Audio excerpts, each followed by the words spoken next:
Welcome to Brain Ablaze, a podcast about epilepsy, by epileptics, for epileptics, and their caretakers. I'm your host, David Clifford. I'm really glad you could join me for this episode. Thank you for listening.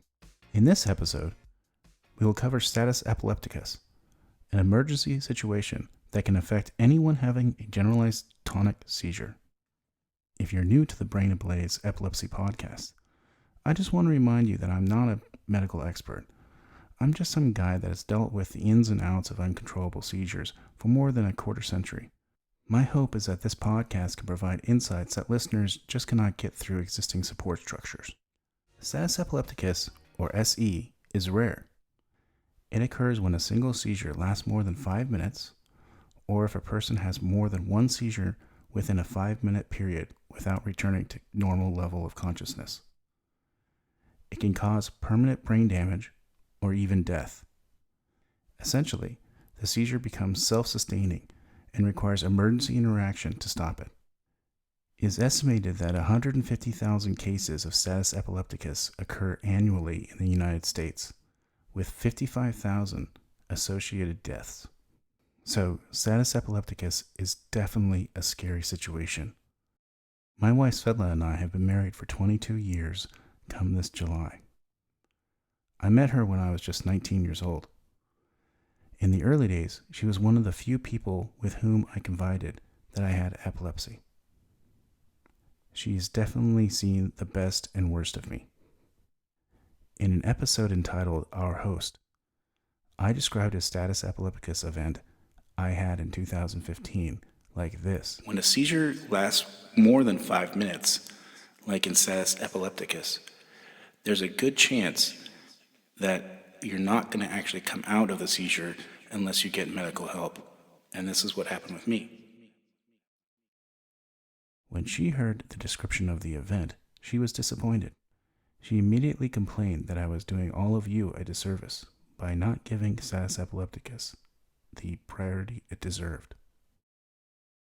She said, "You almost died, and you need to warn others." She then went out to write the story of what she witnessed on that fateful day. We've included her full account as a blog post on brainablaze.com. For the record, my lovely wife is absolutely correct. Status epilepticus is the second most frequent neurological emergency, with the risk of major morbidity and mortality. It is only second to an acute stroke. So, when on that day, when I woke up, I instantly knew that I was in the hospital. That smell, it's surprisingly corrosive for a place that's designed to recover your health. I knew I wasn't in one of those emergency beds either. It was one of those fancy air-enabled mattresses they reserved for the patients submitted to the overnight stay. The sides of my tongue were torn and bleeding. From all of the involuntary swallowing during the seizure, the muscles in my throat were so sore they caused strep-like pain. Though my eyes were closed and I hadn't seen my face, I was pretty sure all the pores in my face were bright red, filled with broken blood vessels. I was more than groggy. It was painful for me to think. And when I did, my first thought was, which jerk called the paramedics on me? Statistically, a convulsive seizure lasts less than 3 minutes. Although admittedly disturbing to see, a seizure normally isn't an emergency situation.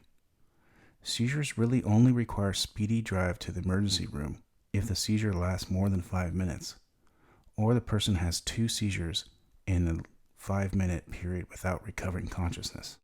I was even more disturbed that a doctor would admit me to the hospital for such a common event. I just hadn't put 2 and 2 together. After I had convinced myself that I was alone, a male voice introduced himself as my doctor. I was about to let loose on the man when I tried to open my eyes. The dim fluorescent lights were so bright that it seared my soul. I quickly closed my eyes. The doctor told me, "You've had a seizure. Inside my head, I said, And then? It was a bad one. And then? I know you're tired. Please go away. Let me sleep for the love of God. We're going to let your wife come in and talk to you now. We have a clergy on call, just in case. That's when it hit me that I was in serious trouble.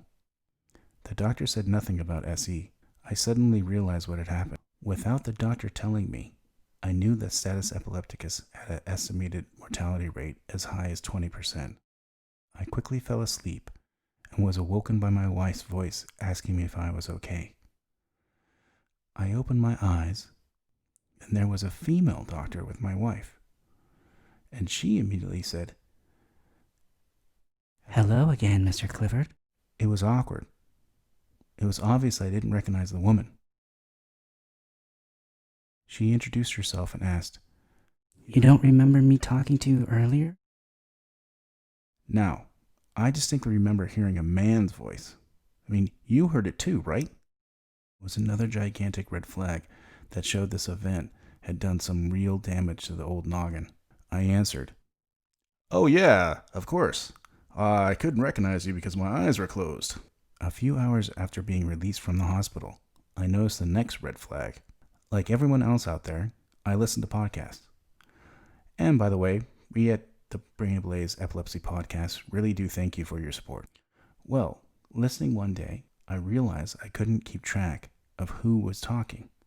The stereo panning, left and right, it was all gone.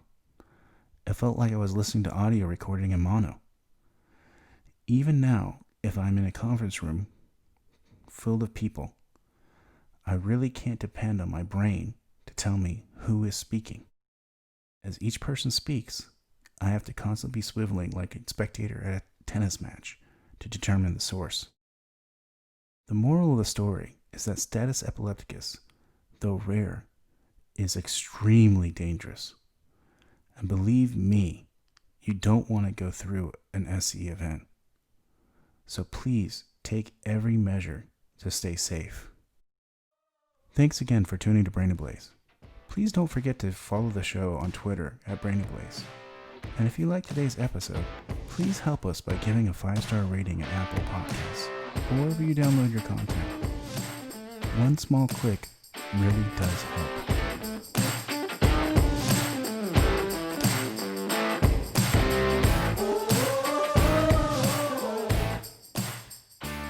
See you next time.